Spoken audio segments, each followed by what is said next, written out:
Hi guys! Welcome back to my channel. Again, my name is Jap. Kumusta po kayong lahat? Okay, so yan guys, maraming salamat po sa walang sawang pagsubaybay sa ating pong daily love reading. And kung ikaw ay bago pa lang sa ating channel, mag-subscribe na po kayo and i-click mo na rin yung ating notification bell para lagi kang updated sa ating mga bagong upload. Okay, so yun guys, tignan natin kanina bang love reading yung masasagap natin ngayon. Pero bago tayo guys mag-start, sa mga interesado pala sa ating private reading, iiwan ko na lang po yung link ng aking Facebook sa atin pong description box below. Okay. Kanina po ba itong love reading? Doon muna tayo guys sa sitwasyon. Ano ba yung sitwasyon nyo ngayon? Spirit guide, kanina po itong love reading. Meron tayong boat. Pwedeng nagsisiman, pwedeng sa cruise ship, receiving what you need, progression, arriving, moving on, closure, and closure issues. So, I think guys, parang kailangan nyo ng closure. Parang maliwanagan, pero kasi pwedeng hindi kasi nakikipag-cooperate talaga yung isa. Parang pag-usapan, kumaayos pa ba, or talagang hindi na. Yun po yung pinapakita sa akin dito. Kasi parang meron pa dito guys na nag-aantay na parang kausapin pa itong person na to, or ikaw tong nag-aantay. What I mean, ikaw tong inaantay ng person mo na kausapin mo pa siya. Okay, yun nga lang guys, pwedeng nag-aantay lang, wala naman guys ganap na nangyayari. May mga nahihirapan pa rin dito kasi gusto pa rin guys maliwanagan kung final na ba talaga to or baka hindi pa. Okay, baka kasi maayos pa. Pwedeng yung iba sa inyo nakikipagmatigasan, talagang tinitiis nyo na wag kausapin itong taong to. Kasi baka akala nyo mamiss pa kayo. Pero ang nakikita ko kasi guys, mukhang makikipagmatigasan talaga to. Kahit makipagmatigasan ka, ganun din yung person mo. Okay, tingnan pa natin.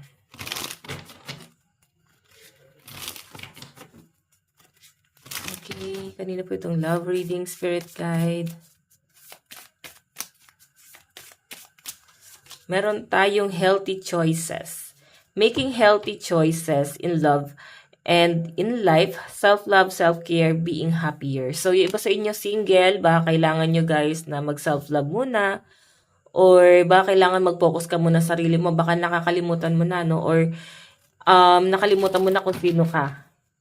Pwede na doon ka sa point na parang hindi mo na nga talagang kilala yung sarili mo. Kasi talaga napabayaan mo. Okay?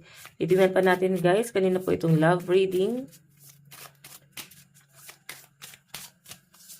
Meron tayong coffee cup, making and conversing, savoring the moment, feeling uplifted, friendship.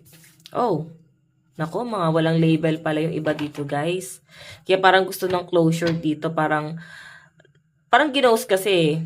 Nakikita ko rin dyan guys, parang wala kasi talagang malinaw na pag-uusap sa inyong dalawa. And ang nakikita ko pa rito, parang bigla na lang guys, tinalikuran. Asang-asa pa yung isa sa inyong dalawa, pwede ikaw yung umalis. Okay, may umaasa dito sa relasyon na to, dito sa connection na to. Okay, naguguluhan pa rin Tignan natin guys, meron tayong the snake, competition, enemy, clever, malicious, look over your shoulder, in the other woman. Diba? May ibang involved. Kung bakit ka ginos, bakit ka nalang biglang tinalikuran at hindi na guys nagkaroon talaga ng chance na mapag-usapan pa is dahil may ibang involved daw dito. Okay, pwedeng bago kanya guys tinalikuran, sweet pa siya sa inyo. Okay, sweet pa sa inyo tong person na to, tapos parang ilang araw lang, but parang ang cold na niya.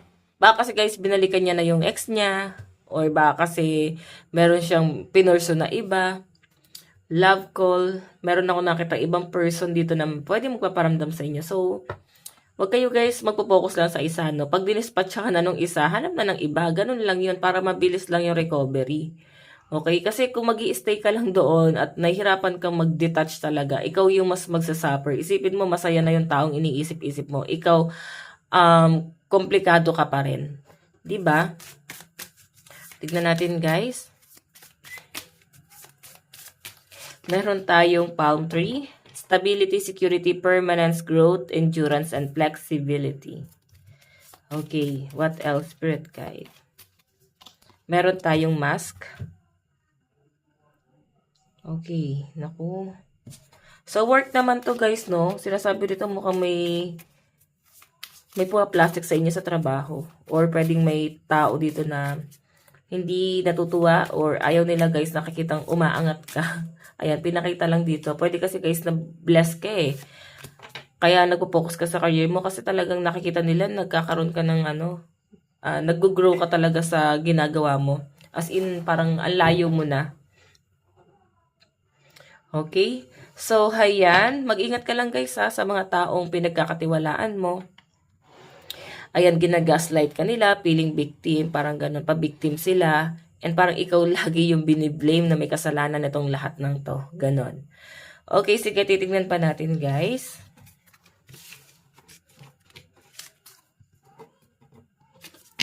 Okay, gamitin natin to. Additional message. Ano yung ipapakita? Additional message. Justice. Oh, the Fool. May nakikita akong travel sa iba sa inyo, no? Siguro talagang hindi na love yung focus ng iba rito. Kasi nakikita ko na parang mas serious. Okay, mas serious yung ano mo ngayon. Parang problema mo ngayon. Parang ito yung mas kailangan kong pagtuunan ng pansin. Dito muna ako magpo-focus. So, may nakikita ako guys nagpa-process ng papers, documents, requirements, pwedeng visa, travel abroad. Pinakita lang guys, no? Okay? May magta-travel ba? Or pwede guys na mag-out of town lang. Okay? Or pwede dito lang guys sa Pilipinas kung may mga nagpa-planong magbiyahe dito. Baka kaya pinapakita yan, baka doon mo makilala. Sa travel. Okay, so yan guys. Tignan natin yung energy. Okay. Ano yung nararamdaman ng person mo sa'yo? Nararamdaman ng person mo sa'yo? The Vote. LDR siguro kayo. May nakikita ko dito guys na gusto ko naman kausapin daw ng person mo. Yun nga lang kasi talagang may ayan no, may seduction talaga. Sabihin, may nag-flirt talaga sa person mo. May third party oh. Kung ito naman guys ay ex mo or karelasyon mo or pwedeng kailan lang guys biglang nagkaroon ng conflict sa inyo. Hindi na guys talaga hindi talaga nag-work itong relationship na to. So, nakikita ko guys na parang ilang beses mo nahuli tong taong to and ayan nga, meron siya ibang kinakausap dito. Pero gusto ko niya guys kausapin din. Siguro hindi pa, ito yung tamang panahon para kausapin ka. Parang ganun yung sabi niya rito. Tignan natin ano naman ang tingin sa ini person mo. Healthy choice. Making healthy choice in love and life. Self-love, self-care, being happier. Ikaw pala nakipaghiwalay eh. Oh. Ikaw ang nakipaghiwalay. Ikaw yung umalis. Or baka pa ulit mong ginagawa. Pwede kasing nape-pressure ka rin eh. Hindi ka nakakapag-focus sa career mo. Ganyan ka nakikita ng person mo. Baka yun ang sinabi mo sa kanya. Na parang distraction siya sa inyo. Hindi ka nakakapag-focus sa career mo. Kasi lagi mo lang siyang iniisip. Diba yun no? And gano'n din naman yung person mo eh. Lagi ka rin naman guys iniisip. Or baka hindi guys makapagtrabaho. Kasi lagi na lang guys may pagdududa na may iba. Okay? So, hayan. So, nakikita ka ng person mo na parang ikaw naman din yung nakipaghiwalay daw. Or lumayo na.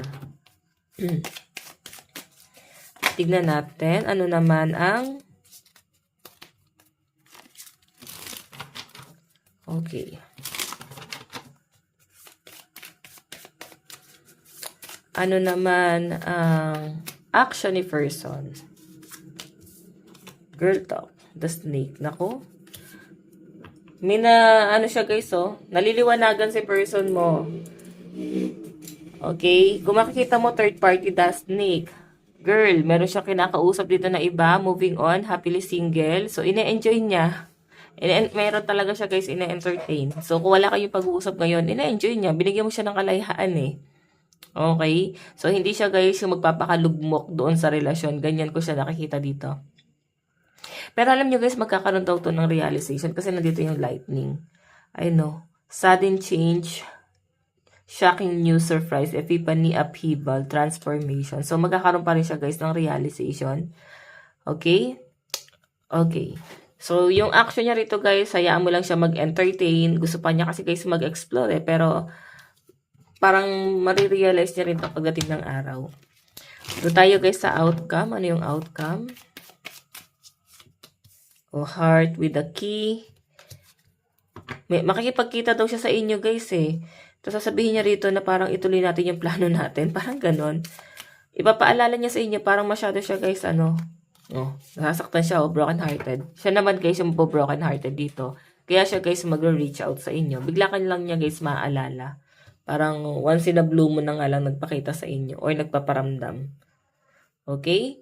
So ayan, babaliktad guys yung sitwasyon Siya naman yung broken hearted Tignan natin guys, zodiac sign sa side ni person. Meron tayong Pisces, Libra, Capricorn, Taurus, and Sagittarius, Leo. Meron tayong Leo, Aries, Taurus, Capricorn, Gemini, and ayun lang. Okay, tignan naman natin guys sa side mo, nararamdaman mo kay person. Ano yung nararamdaman mo kay person? Okay, ano yung nararamdaman mo sa person mo? Addiction. Naku, na-obsess ka pala dito Gusto mong mag-move on. Nahirapan ka na. So, parang hindi mo kinakaya talaga yung pag-overthink. Kumbaga, siya lang yung magiging gamot, no? Magiging gamot sa sobrang pag-iisip mo, sobrang hirap na nararamdaman mo ngayon. Ang gusto mo lang naman dito is tulungan kanya na makarecover. Tulungan kanya na maging okay ulit tapos umalis na siya. Yung iba sa inyo, karmic relationship pala kayo. Ibig sabihin, dumadanas kayo ng matinding karmic, pwedeng may unfinished business kayo itong taong to sa past life na parang pinagbabayaran nyo ngayon sa kasalukuyan. Okay, ending and new beginning yung nangyari dito. Ibig sabihin yan guys, kung umalis sa buhay nyo, hindi pa daw dito guys, titigil ang pag-ikot ng mundo mo. Meron ako nakita guys na malaking transformation na mangyayari sa inyong dalawa or lalo sa'yo. Maraming opportunity ang paparating sa inyo, bubuhos ang blessing. So, inalis lang talaga yung sagabal Ganon. Okay, titignan pa natin. Ano naman ang tingin mo kay person? Tingin mo kay person, meron tayong date. Oh, meeting. Gusto mo siguro siya guys makita. Gusto mo pa rin na, ayun nga, mag-usap kayo, magkaroon ng second chance. And the Phoenix, heart with the key. Kung kayo talaga ay naging friends with benefits. So, umaasa pa rin na parang magkita or magkaroon pa rin ng second chance. Sabihin na natin na parang hindi mo siya naisip ngayon kasi nakikipagmatigasan ka. Ikaw mismo hindi kumakontak sa kanya. And guys, kung patatagalin niyo yan ng ganyan, paninindigan na yan ng person mo. Masasanay na siya Talagang ganyan ka na. Hindi ka na niya kayang ayusin pa. Okay? Tignan natin guys, ano naman yung action mo. Ano yung action mo? Meron tayong Naisip-isip mo lang siya guys. Parang tama na to. Nakikita ko guys na mag-move on ka dito. Okay, twin flame din kayo ng person mo. Mag-move on ka dito sa taong to. And love, unconditional love, self-love, oneness, passion, affection, and attraction. So, ang ibig sabihin lang yan guys, mas magpo-focus ka sa self-healing. Mas gusto mo na mag-self-love muna. Okay? Okay, tignan pa natin guys, ano naman yung outcome. Ano yung outcome?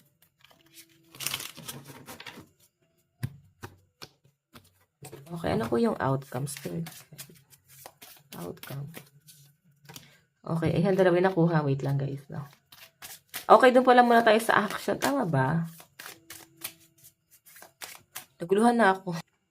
Yeah, tama, sa action. What I mean sa, sa outcome. Ano yung magiging outcome, spirit guide? Twin flame. Isang soul lang kayo. Kaya ma-attract mo pa rin si person. Kasi nga isang soul kayo. Tatawag pa rin siya sa'yo. Nakikita nyo guys, tugma pa rin sa card nyo diba? Babaliktad yung sitwasyon.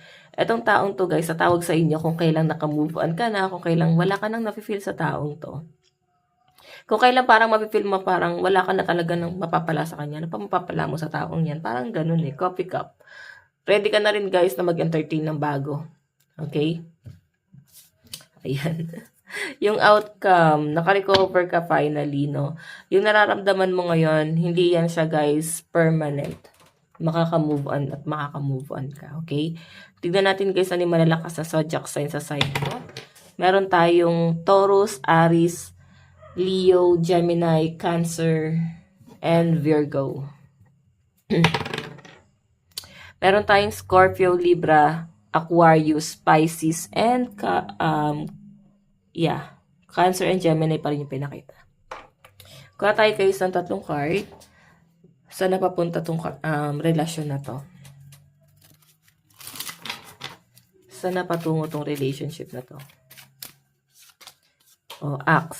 Ex mo to. Break up, separation, stop the pattern, silent treatment, abandonment. Okay. O, diba? May tatawag sa'yo na ex. Tatawag sa'yo tong past person na to kung wala kayong label. Okay? Magpaparamdam pa rin, hahabol pa rin sa inyo, guguluhin na naman yung isip mo. Tignan pa natin, meron tayong girl talk. So, maalala mo lahat ng ginawa niya sa inyong masasakit. Nakapagpatawad ka na kasi hindi ka naman na nasasaktan sa kanya eh. So, parang wala ka na lang talagang pakialam. Pag once kasi na mawalan ka na ng pakialam, hindi ka na nasasaktan, sabihin niya, naka-move on ka na. Okay? Ngayon, naka-move on ka na. What I mean, darating ang araw na makaka-move on ka na, magiging masaya ka na kasama yung mga friends mo and nakikita yun ng person na to. Na parang nag-e-enjoy ka, napakagaan ng pamumuhay mo ngayon, masaya ka. And kaya kanya gustong guluhin. Gusto kanya guys na, alam mo yon, makabanding ulit. Gusto niya ulit na maayos ulit yung connection yung dalawa. Okay, tatawag sa'yo yan. Nagmamadali pa. Okay, tignan natin guys. Love advice. Meron tayong past life relationship. Naalala nyo guys, kakasabi ko lang, karmic mo tong taong to. Meron kayo guys unfinished business na parang kailangan nyo guys pagbayaran ngayon sa kasalukuyan. Diba? Kilala mo na siya sa past life. I know. You have known each other before. Okay? Kaya nga twin flame mo siya eh. Meron tayong make the effort. So, yun nga. Nakikita ko sa'yo na gusto mo na mag-effort siya sa inyo or bigyan kanya ng assurance. Baka pa, kung may bibigyan kanya ng assurance. Meron tayong let go of control issues. Allow the situation to unfold naturally. Okay, so, ikaw, nakikita ko sa inyo guys, kung willing ka pa talaga na ayusin itong relationship na to, kasi control issues eh. Ibig sabihin, kailangan lang i-let go yung mga bagay na hindi nyo na guys kontrolado pa dito sa relasyon na to. Kung ano ba yung mga malisyosong ma-issue masyado. Parang kailangan nyo yan guys, i-let go kung gusto nyo na maayos pa kayo ni person. Okay, so once na maayos kayo, kasi parang sinasabi nung card, may chance pa na maayos. Okay? So, sinasabi lang guys na huwag nyo nang balikan yung nakaraan. Kung gusto nyo pa guys at tuluyang makarecover or makamove on na talaga, nangyari na yung nangyari. Ngayon, pinipili pa rin guys na patawarin or papasukin pa rin sa buhay etong taong to. So, since pinili na papasukin ulit sa buhay, dapat wag nang i-issue pa yung mga nangyari. Ano yung naging dahilan? Ba't kayo naghiwalay?